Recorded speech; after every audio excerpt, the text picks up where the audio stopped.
देशाच्या अणुऊर्जा क्षेत्रासाठी अत्यंत महत्त्वाची आणि अभिमानास्पद अशी बातमी नुकतीच समोर आली आहे। पालघर जिल्ह्यातील तारापूर अणुऊर्जा केंद्र येथील तब्बल 6 वर्षांपासून बंद असलेली अणुभट्टी क्रमांक 1 पुन्हा सुरू झाली असून इथून वीज उत्पादनाला सुद्धा सुरुवात झाली आहे आणि त्याच वेळी अणुभट्टी क्रमांक 2 ने कोल्ड क्रिटिकॅलिटी अर्थात शीत क्रांतिकता हा अत्यंत महत्त्वाचा टप्पा देखील पार केलाय।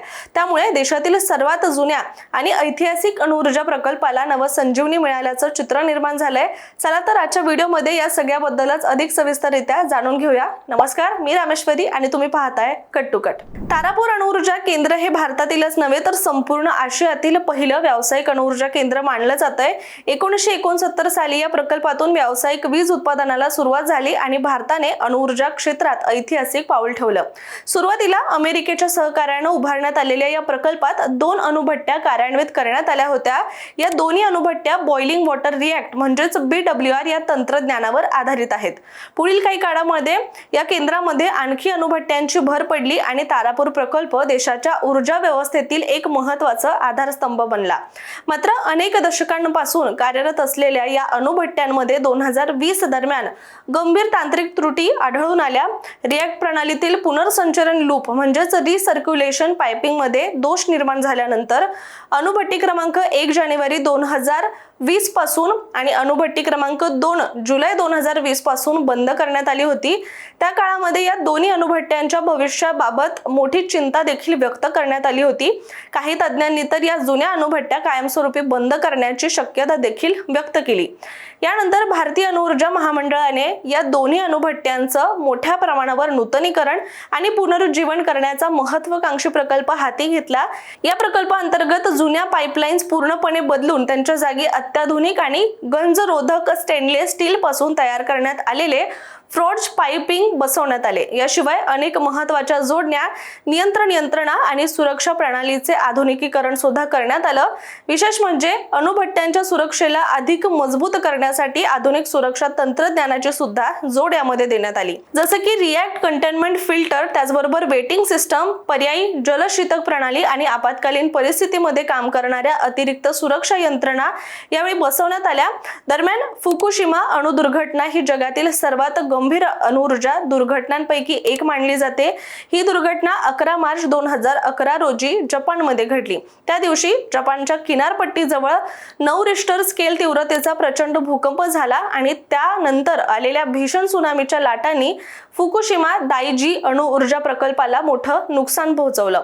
सुनामीमुळे प्रकल्पाची वीज पुरवठा आणि शीतकरण व्यवस्था पूर्णपणे बंद पडली आणि त्यामुळे अणुभट्ट्यांमधील इंधन हे अतिशय तापू लागलं। त्यानंतर 3 अणुभट्ट्यांमध्ये मेल्टडाऊन म्हणजेच अणु इंधन वितळण्याची सुद्धा घटना सुरू झाली। काही ठिकाणी हायड्रोजन स्फोट झाले आणि रेडिएशन गळती देखील सुरू झाली। त्यामुळे आसपासच्या लाखो लोकांना सुरक्षित ठिकाणी हलवण्यात आलं। मात्र या दुर्घटनेनंतर संपूर्ण जगात अणुऊर्जा प्रकल्पांच्या सुरक्षेबाबत मोठी चिंता निर्माण झाली आणि त्यानंतर जगभरातील अणुऊर्जा प्रकल्पांमध्ये सुरक्षा बदल हे मोठ्या प्रमाणात करण्यात आले आणि त्याच धर्तीवर तारापूरमध्ये सुद्धा अनेक सुधारणा या करण्यात आल्याचं सांगितलं जात आहे। दरम्यान या संपूर्ण नूतनीकरण प्रकल्पावर सुमारे 500 कोटी रुपयांचा खर्च करण्यात आलाय। अणुऊर्जा नियामक परिषदेनं बहुस्तरीय सुरक्षा तपासणी, तांत्रिक मूल्यांकन आणि विविध चाचण्या या पूर्ण केल्यानंतर या प्रकल्पाला मंजुरी देण्यात आली आहे। त्यानंतर डिसेंबर 2025 मध्ये युनिट 1 पुन्हा सुरू करण्यास परवानगी देण्यात आली आणि 19 जानेवारी 2026 पासून या अणुभट्टीतून पुन्हा वीज उत्पादन सुरू झालं। सध्या हे युनिट 160 मेगावॉट क्षमतेचं कार्यरत आहे।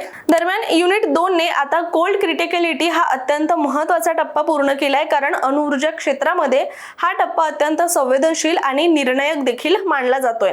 याचा अर्थ असा की अणुभट्टीमध्ये नियंत्रित आणि स्थिर साखळी अभिक्रिया ही यशस्वीरित्या सुरू झाली आहे, मात्र अद्याप व्यावसायिक वीज उत्पादन इथे सुरू झालेलं नाहीये। हा टप्पा पूर्ण झाल्यानंतर इंजिनियर अणुभट्टीच्या गाभ्याची कार्यक्षमता, सुरक्षा आणि नियंत्रण प्रणालीची अंतिम तपासणी करतात, जी प्रत्यक्ष वीज निर्मितीपूर्वी एक ही प्रकारची सुरक्षित तांत्रिक चाचणी देखील मानली जाते। दरम्यान अधिकाऱ्यांकडून मिळालेल्या माहितीनुसार युनिट 2 ड्रोनशी संबंधित टर्बाईनची काही अंतिम कामं सध्या सुरू असून ती पूर्ण झाल्यानंतर या अणुभट्टीतून सुद्धा लवकरच वीज उत्पादन सुरू होणार आहे। विशेष म्हणजे या दोन्ही अणुभट्ट्यांचे किमान आणखी 10 वर्षांचं आयुष्यमान शिल्लक असल्याचं देखील तांत्रिक मूल्यांकनातून स्पष्ट झालंय। त्यामुळे पुढील दशकभर देशाच्या वीज निर्मितीमध्ये तारापूर प्रकल्पाचं जे महत्त्व आहे ते कायम राहणार आहे। शिवाय कोळसा, डिझेल किंवा गॅसवर चालणाऱ्या प्रकल्पांच्या तुलनेमध्ये अणुऊर्जा प्रकल्पातून तुलनेने कमी प्रदूषण होतं आणि दीर्घकाळ स्थिर वीज पुरवठा सुद्धा करता येतोय, असा दावा सरकार आणि अणुऊर्जा विभागाकडून केला जातोय। त्यामुळे देशाच्या ऊर्जा सुरक्षेसाठी अणुऊर्जेला रणनीतीदृष्ट्या सुद्धा एक मोठं महत्त्व प्राप्त झालंय। अशा परिस्थितीमध्ये तारापूर अणुऊर्जा केंद्राच्या पुनरुज्जीवनाला केवळ तांत्रिक यश नव्हे तर देशाच्या ऊर्जा सुरक्षेसाठी सुद्धा मोठं पाऊल मानलं जातंय। मात्र तुम्हाला याबद्दलचा यापूर्वी झालेला जो विरोध आहे किंवा त्यामुळे निर्माण झालेलं जे राजकारण आहे त्याबद्दल माहिती आहे का? दरम्यान तारापूर प्रकल्प सुरू झाल्यापासूनच स्थानिक मच्छीमार, शेतकरी आणि पर्यावरणवादी संघटनांनी अनेकदा या प्रकल्पाला विरोध केला होता।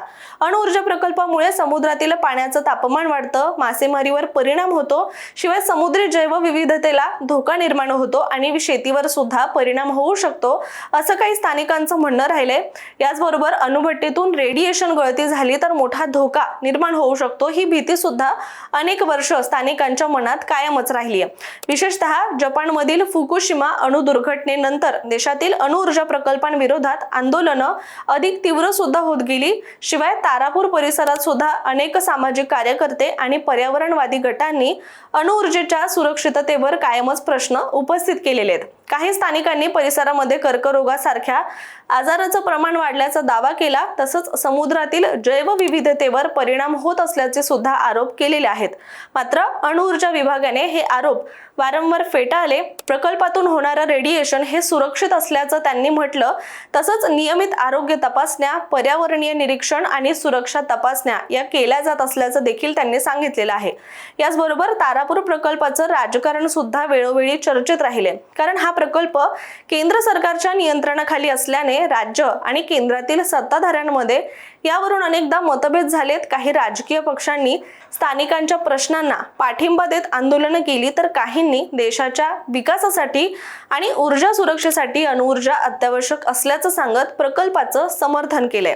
दरम्यान निवडणुकीच्या काळात सुद्धा हे मुद्दे वारंवार चर्चेमध्ये राहतात, परंतु दुसरीकडे तारापूर परिसरातील अनेक गावांमध्ये या प्रकल्पामुळे रोजगार निर्माण झालेले आहेत। कित्येक युवकांना यामुळे रोजगाराच्या संधी सुद्धा मिळाल्यात। त्यामुळे तारापूर अणुऊर्जा प्रकल्प हा फक्त वीज निर्मितीचा प्रकल्प न राहता विकास विरुद्ध पर्यावरण, रोजगार विरुद्ध सुरक्षितता आणि विज्ञान विरुद्ध भीती अशा अनेक मुद्द्यांचं प्रतीक बनलाय। मात्र आजही तारापूर अणुऊर्जा प्रकल्प देशासाठी अत्यंत महत्त्वाचा मानला जातो, कारण भारताची वाढती ऊर्जा गरज, औद्योगिकीकरण आणि भविष्यातील ऊर्जा सुरक्षितता यासाठी अणुऊर्जेचा मोठा वाटा असणार असल्याचं मानलं जातंय। अशा परिस्थितीत जुन्या अणुभट्ट्यांना आधुनिक तंत्रज्ञानाच्या मदतीने नवजीवन देण्याचा भारताला मिळालेलं हे यश जागतिक पातळीवर सुद्धा महत्त्वाचं मानलं जातंय। मात्र तुर्तास आपण इथेच थांबूया। मात्र या व्हिडिओबद्दल तुमचं मत काय? तुम्हाला हा व्हिडिओ आवडला असेल तर नक्कीच लाईक, शेअर करा आणि अशाच माहितीपूर्ण व्हिडिओसाठी सुद्धा कट टू कटला सबस्क्राईब करा।